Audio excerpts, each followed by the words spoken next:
Salut toi, vis-toi. Aujourd'hui, je vais te parler d'un défi que je rencontre à l'école. Celui de jongler entre deux langues. Celui de jongler entre deux cultures. Comme tu le sais déjà, je suis née ici dans ce pays qui s'intitule l'Allemagne, où je vis depuis toujours. Mais à la maison, on parle une autre langue, celui de mes parents.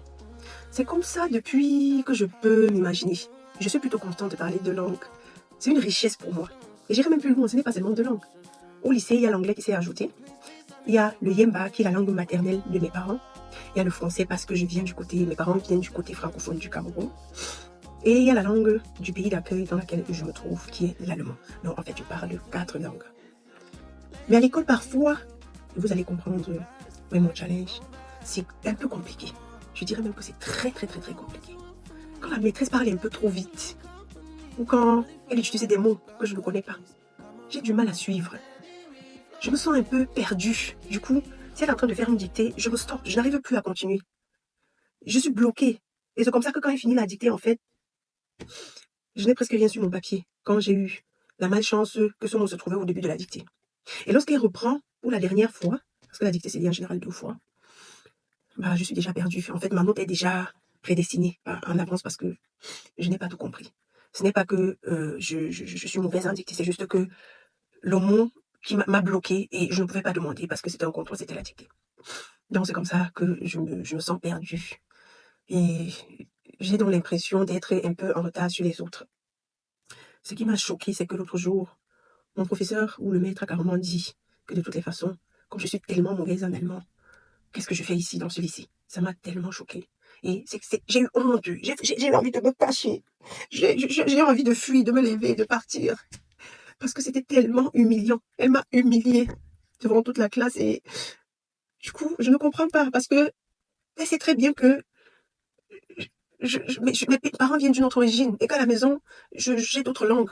Je rencontre d'autres challenges. Je ne comprends pas pourquoi est-ce que mon professeur ou mon maître n'arrive pas à comprendre en fait que le fait que je sois mauvaise en dictée ne dit absolument rien sur mes compétences, sur mon intelligence, sur mes talents. C'est juste que j'étais bloquée. Ce mot-là, en fait, m'a bloquée et du coup, j'ai perdu le fil. Donc, du coup, tout ce qu'elle a dit par la suite, j'ai perdu. Et lorsqu'elle a repris encore la dictée, j'ai essayé de me rattraper, mais c'était trop tard. Et c'est comme ça que, en général, j'ai les mauvaises notes en dictée.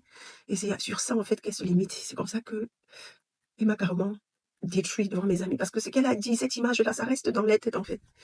Et, et puis aussi, il y a les moments où je me sens différent. Pourquoi? Lorsque, par exemple, en histoire, on parle de l'histoire du pays. Quand je compare avec l'histoire que mes parents m'ont racontée par rapport à leur enfance, par rapport à leur pays, ça me perturbe beaucoup. Ou des traditions. Je me sens parfois un peu à part. Je prends un exemple palpable. On me parle de la religion à la maison, on me dit que Dieu a créé le monde et toute autre chose. Quand j'arrive à l'école, on me dit que j'ai le choix de choisir entre la religion, si je crois en Dieu, et une autre matière, si je suis athée. C'est quoi athée? Donc, c'est plein de traditions différentes, plein de cultures différentes, et ça me perturbe. J'ai l'impression de devenir folle, j'ai l'impression de perdre la tête.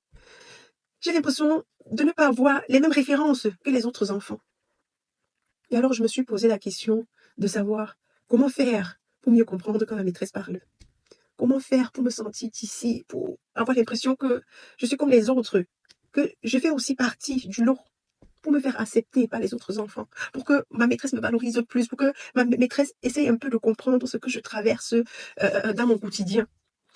Et la dernière question que je me suis posée, c'est celui de savoir, est-ce que c'est grave d'avoir une autre culture et une autre langue à la maison?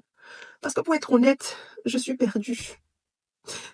Au début, j'étais contente de parler plusieurs langues. Mais aujourd'hui, je me rends compte, en fait, justement, que c'est le fait de parler plusieurs langues ou de ne pas parler la langue du pays d'accueil à la maison qui me perturbe parce que il y a des mots, en fait, que j'entends. C'est à l'école que j'entends pour la première fois. Comment aborder le sujet avec mes parents? Bien, qu'est-ce qu'on peut faire, en fait, pour éviter ou pour arranger le problème, la situation? Je vais vous donner l'exemple tout court. Lorsque, par exemple, parfois, je me trouve en train dans un contrôle en français ou en anglais, où il faut dire, par exemple, de la maison à. Je me trouve parfois en train d'écrire le de la THE. Ou bien lorsque je suis en anglais et qu'il faut écrire une phrase, j'écris le de la DE. Et ce qui est encore pire, c'est lorsque tu réfléchis en plusieurs langues. Parfois, quand je suis dans un contrôle à l'école comme ça, je suis en train d'écrire mon contrôle, tout d'un coup, je perds le fil et tout le reste de mes idées vient en français. Je suis en train d'écrire un contrôle en allemand. Ça me perd tellement le temps. Donc, quelque chose qui était une richesse devient, je vais dire, un fardeau. Parce que je suis habituée, je commence en français, ensuite, ich spreche auf Deutsch und dann I finalize my sentence in English.